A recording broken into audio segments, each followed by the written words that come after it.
Hi guys, আসসালামু আলাইকুম।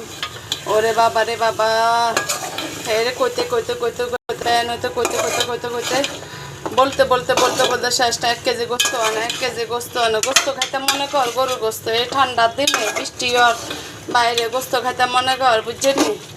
তার 1 কেজি গোস্ত আনে দিছে। এই যেমন কষানি দিচ্ছি, বুঝছেনি? আর ভাই বোনের রান্নারা ভালো আছেন নি, বুঝছেনি? সুখের দিনে কতজন আইব, দুঃখের দিনে খবর নাই, বুঝছেন নি ভাই বোনেরা? কত বড় একটা আড্ডি দিছে, বুঝছে? কষানি তখন বইয়েছি। ওরে বাবা রে বাবা, এত কিপটে কিপটে কিপটে, বুঝছেন? এই যে কষানি বইয়েছে ওর মাত্র, বুঝছেন? দিয়ে কষানি বইয়েছে। গরিবের খানা, বুঝছেন নি? কি করবো? আলু দুগা দিয়ে হাতলা হাতলা করে জল করে রান্ধম। আন্নারা ব্যাগ বালা আছে নে, আয় বালা আছে, বুঝছেন নি? হাতলা হাতলা করে জল করে রান্ধম হবে, কষানি দিছি, বুঝছেন নি? অন ওলে দে আমো। আসসালামু আলাইকুম।